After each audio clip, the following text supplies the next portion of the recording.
Tonight we want to look at the case of position versus time graphs. The lab that we're doing in class is creating these position versus time graphs, and I want to go through the basic shapes of all of our various position versus time graphs, make sure we understand the basic shape of each of these, and then at the end we'll do an example looking at a more complex position versus time graph and describing the motion that's taking place. When we think about position versus time graph, there's really going to be 7 cases that we need to know. Key points that stick out to us is one, the slope of any position versus time graph is the velocity. If it's got a positive slope, it's moving in the positive direction. If it's got a negative slope, it's moving in a negative direction. The larger the slope, the faster the object's moving, the higher the velocity. The smaller the slope, the lower the velocity. If the slope stays constant, we know it's moving at a constant velocity. If the slope stays the same, if it's a straight line, then we know it's at a constant velocity. If it's curving, the slope is changing, therefore we know the velocity is changing. First case we want to look at is the graph where an object is not moving, it has zero velocity. If it has zero velocity, that means it's going to have zero slope, and zero slope is a flat line. The flat line will be at the position it's located relative to the origin. Here we're looking at a graph where we have that flat line. That flat shape is always going to tell us that it is a not moving. Now this actually, the picture I grabbed by mistake is a velocity versus time graph, but the same principle works if there's a position versus time graph. This would be not moving. For velocity versus time graph, this would be a constant velocity, but we are going to look at position versus time graphs. So here we have 200, if let's say this were 200 centimeters away from the wall, or whatever the origin point is, staying at a constant speed of 0, since it's a flat line, not moving at all.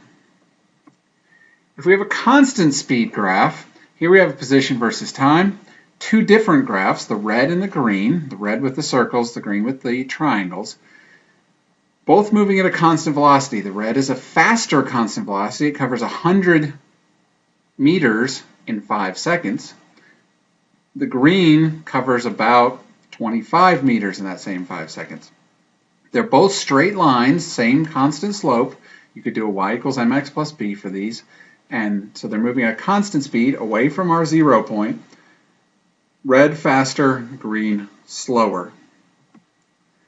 Here we have something moving the opposite direction, the negative direction. Here it's moving away from in the 0 direction. This would work just as well if you started at a positive value or moving back towards 0. The left-hand side is a slowly moving constant velocity. The right-hand side is a much faster moving constant velocity. Steeper slope on the right, so faster velocity. Smaller slope on the left, lower velocity. The remaining 4 cases that we're going to look at are curves. When we have a curve, anytime there's a curved motion, you know that the velocity is changing because the slope is changing. In this first case, you notice the slope is increasing. It starts with a relatively low slope covering about 5 meters in the first 2 seconds, then starts to increase in slope, and by the end it covers 145 meters in about 2 seconds. Or 45 meters in about 2 seconds. So it's increasing speed, the slope is increasing, it's curved with an increasing slope, meaning it's speeding up as it moves away from our 0 point.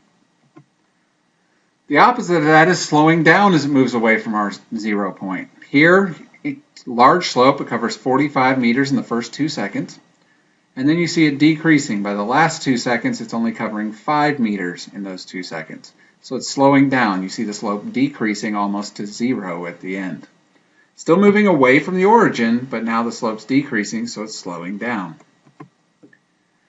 Now we're moving toward the origin, or in the negative direction, in this case in the negative direction.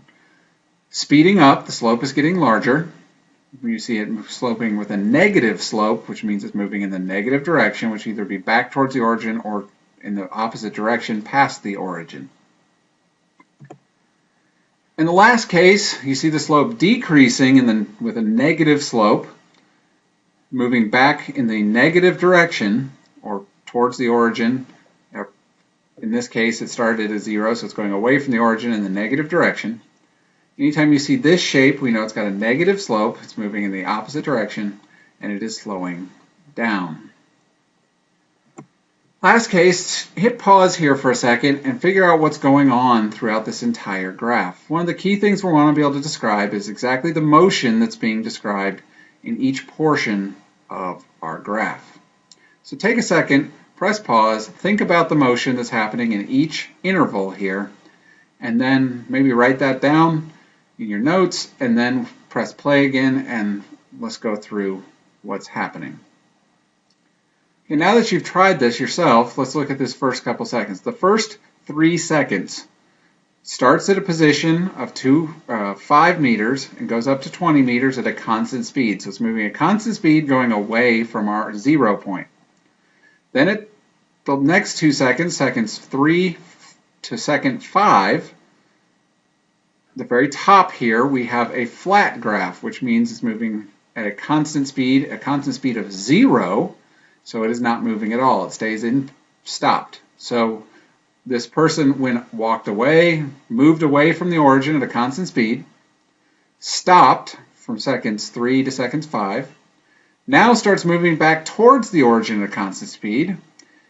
From 5 to 6, it goes back to 10. From 6 to 7, it goes to 0. So now reaches the origin, keeps going in that negative direction until it gets to negative 10 at the time. The next time interval. Then it stops here at the flat part at the bottom and then picks up speed going back towards the origin in the positive direction and then stops at the last 2 time block intervals. So we'll want to be able to do that. We'll also want to be able to, given a description of the motion, draw a basic sketch of what the graph is going to look like. Your lab will give you a good chance to practice this. Then the lab we're going to do on Friday, we'll get a graph that looks like this, and you'll try to walk in a way that matches the graph. So lots of practice with this.